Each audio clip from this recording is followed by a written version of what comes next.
Conectividade entre todas as coisas é um elemento básico da fábrica da realidade. É muito difícil encapar seu pensamento com isso. Mas Erwin Schrödinger, um dos fundadores ou descobridores da mecânica quântica, disse que o emaranhado, que é essa ideia da conectividade, não é uma propriedade da mecânica quântica. Ela é a propriedade. É a propriedade da mecânica quântica que a torna muito estranha e não parece se encaixar com o nosso mundo comum, com a nossa experiência comum. Mas, na verdade, se encaixa sim. A maior ideia que envolve a física quântica, que faz com que entendamos isso e pensemos nesse novo paradigma, é que existe esse subterrâneo. Deve existir um domínio da existência que não pode nunca ser tocado ou visto, que se perde na existência e eleva o nosso entendimento do mundo.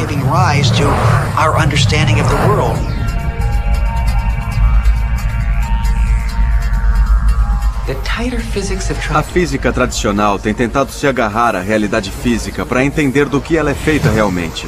Quais são os tijolos que constroem a vida e a base de tudo isso? A vida, o universo, escorregam pelos seus dedos. E você chega a uma coisa abstrata, e fica mais abstrata até você chegar a uma região de pura abstração.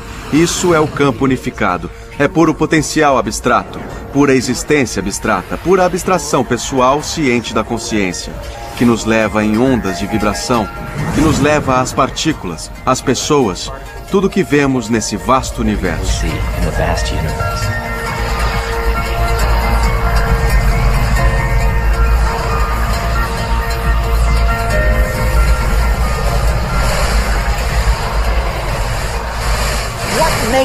As coisas não são inventadas por mais coisas. As coisas são inventadas por ideias, conceitos, informações. Então, o que nos ensinaram na escola não é como as coisas realmente são. E os nossos sentidos nos pregam peças. Vocês têm que se perguntar, afinal, o que é essa realidade em que nos encontramos? A física moderna diz que são ondas de informação. E eu acredito nisso? Haha, tomara que sim! Pegamos duas caixas pretas iguais a essa. Dentro tem um circuito elétrico muito simples, alguns diodos, oscilador, EPROM, algumas resistências e capacitadores. Embrulhamos uma em papel alumínio e colocamos em uma caixa de Faraday eletricamente cercada. A outra deixamos em cima de uma mesa, onde 4 meditadores muito qualificados estavam sentados. Eles entraram em estado de meditação profunda e purificaram o ambiente.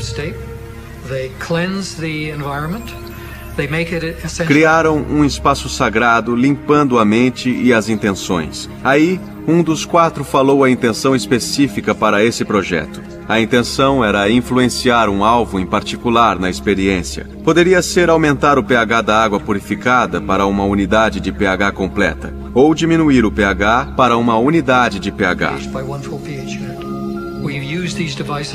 Usamos esses dispositivos em todos os experimentos e fomos incrivelmente bem-sucedidos. No processo de meditação, depois que um falou a intenção, seguraram de várias maneiras por 15 minutos, talvez. E depois, soltaram.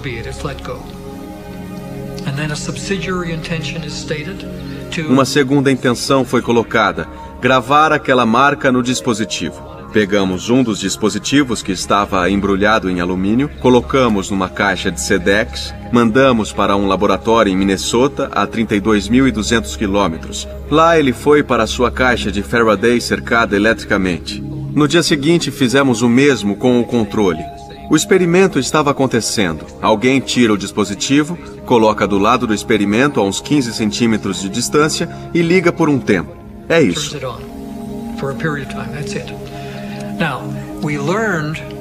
Aprendemos depois de um tempo que existia outro fator.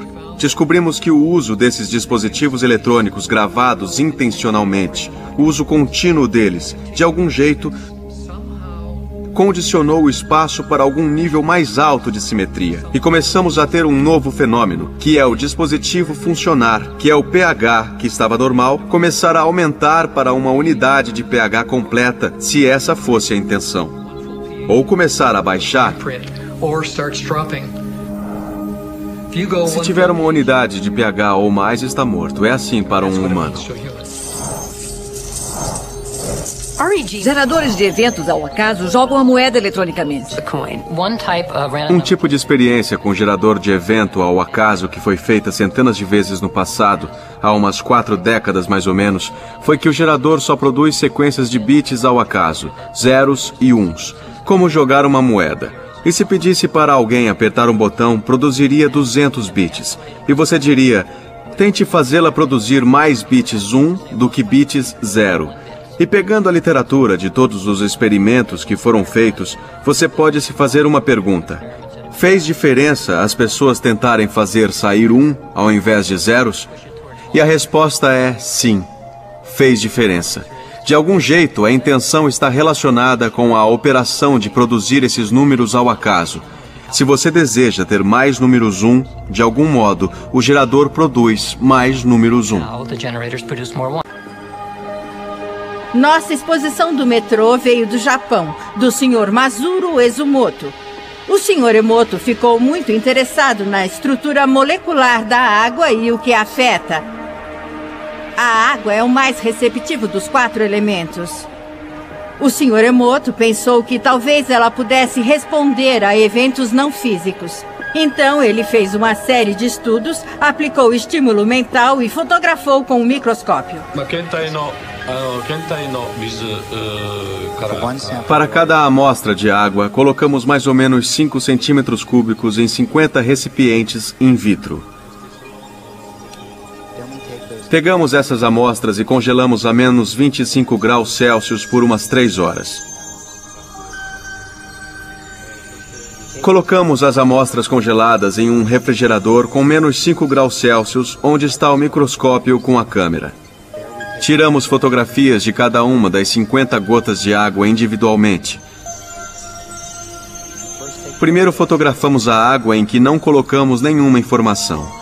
Depois pegamos a água com informação e fizemos o processo já descrito. Tiramos as fotos de antes e depois e comparamos as diferenças. Quando projetamos a sensação de amor e agradecimento na água, ela se transformou no mais lindo cristal. Nessas horas, acho que a água está em paz. Times like this, I think water is at peace. Esta é a foto da água da represa de Fujiwara.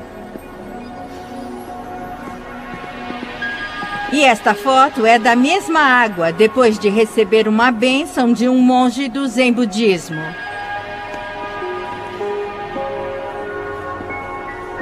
Agora, na próxima série de fotos, o Sr. Emoto imprimiu palavras, colocou-as nas garrafas com água destilada e deixou de um dia para o outro. Esta foto é da água destilada pura. Essa é sua essência. As próximas fotos, como podem ver, são todas diferentes. Esta é o Ki do amor. Vamos nos aproximando aqui do obrigado. E pode ver onde ele colocou as palavras aqui no vidro. Se soubessem ler japonês, já saberiam disso. Agora o Sr. Emoto diz que o pensamento ou a intenção é a força que guiou tudo isso. A ciência de como isso realmente afeta as moléculas é desconhecida. Você me dá nojo, vou te matar. Menos as moléculas da água, é claro. É fascinante pensar que 90% do nosso corpo é feito de água. Ki do amor. Te faz pensar, não faz? Se pensamentos podem fazer isso com a água, imagine o que pode fazer conosco.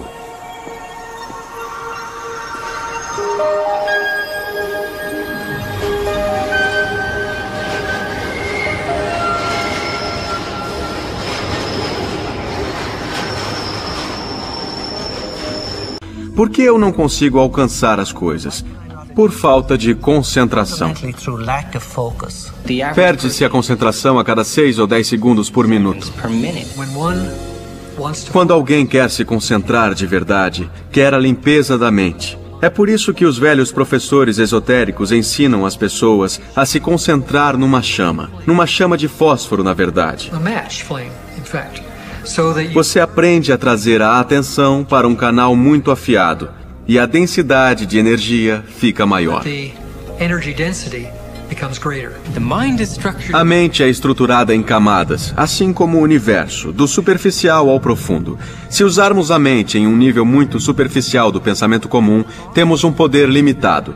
Mal conseguiríamos tirar um pó da mesa sem usar as mãos, de tão fraca que a consciência pode ser. Mas no nível mais profundo, ela cria o universo. É possível chegar a outro nível de sonho, onde você pode se tornar cada um dos personagens com que sonha. Vai para frente e para trás no tempo. As equações fundamentais não fazem distinção. O tempo é relativo. Volta no tempo e avança no tempo, dando informação quântica. O tempo não é absoluto. Simetria reversa do tempo. É claro que podemos ir para trás e para frente no tempo. Campo quântico existindo simultaneamente. A experiência em si. A experiência em si. Existem mundos diferentes em que vivemos. O mundo macroscópico que vemos, o de nossas células, o de nossos átomos, o dos nossos núcleos. São mundos completamente diferentes, têm sua própria linguagem, sua própria matemática. Não são só menores. Cada um deles é completamente diferente. Mas são complementares, porque eu sou os meus átomos, minhas células, mas sou também a minha fisiologia macroscópica. Existem níveis diferentes de verdade. O nível mais profundo, descoberto pela ciência e pela filosofia, é a verdade fundamental da unidade. No nível mais profundo, subnuclear da nossa realidade, você e eu literalmente somos um. You and I are literally one. Isso nos levou a algumas noções de que há alguma conexão invisível entre todas as coisas. Os físicos chamam de emaranhado. Einstein não acreditava que a mecânica quântica pudesse ser verdade, porque ela pedia que existisse uma ação assombrada de longe. Foi esse o termo. E o que ele quis dizer foi que quando temos a ideia comum de como é a fábrica da realidade, parece que esses dois lugares estão no espaço, são separados e nunca vão se encontrar. Mas isso não é verdade. Em um nível mais profundo, podemos ver com nossos olhos, dois lugares no espaço são o mesmo, estão coposicionados, coexistindo. A ideia comum é o que os sentidos nos dizem do mundo. Se o mundo está mesmo construído desse jeito, então o psíquico e o místico não fazem o menor sentido. Porque o que torna o psíquico e o místico estranhos é a sensação de que existe algum tipo de conexão entre o que está acontecendo na sua cabeça e as coisas em outros lugares, no espaço e no tempo. O que essa visão da mecânica quântica fornece é um jeito de enquadrar essas experiências estranhas e reenquadrar com uma informação mágica de que é obtida dentro da minha cabeça por sinais ou força ou outra coisa, com uma visão diferente de que a sua cabeça está aqui, mas ela também se espalha pelo espaço e pelo tempo. Então, quando obtenho uma mensagem telepática de alguém que está distante, não é porque eu pulei lá e peguei, mas é porque, em um nível mais profundo, a minha cabeça e a da outra pessoa estão coposicionadas. Ficamos emaranhados quando nos comunicamos telepaticamente. Essas experiências são espantosas. Posso ler seus pensamentos se me emaranhar com você. Existem experiências de visão à distância em que se vê flashes de luz e o potencial do seu cérebro marca a assinatura desses flashes, o que se chama potencial de evocar, e pode ser medido numa máquina EEG conectada ao seu cérebro. E fico ali sem flashes de luz, não consigo ver você, e mesmo assim o potencial do meu cérebro pode estar correlacionado com você intencionalmente.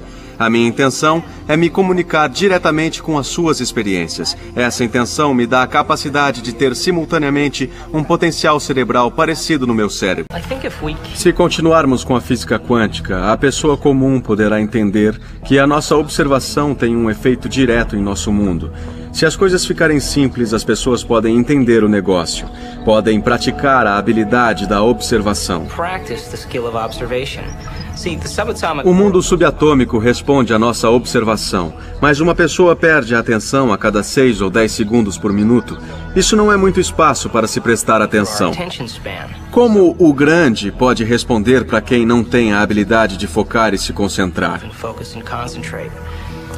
Talvez sejamos pobres observadores, talvez não tenhamos dominado a habilidade de observar, e talvez estejamos tão viciados no mundo externo e a reagir aos estímulos do mundo externo que o cérebro começa a trabalhar como resposta ao invés de criar. Se tivéssemos o conhecimento, o entendimento e a instrução adequadas, poderíamos medir a resposta que teríamos na vida. Se você faz o esforço de se sentar e projetar uma nova vida, e faz disso a coisa mais importante, e se passar um tempo do dia alimentando isso, como um jardineiro rega a semente, você terá frutos. Estamos correndo em um campo holográfico, coletivamente. Ele está aí, e é tão flexível que qualquer coisa que imaginar será criada. E você aprenderá que sua intenção faz essa coisa se materializar quando estiver consciente o bastante.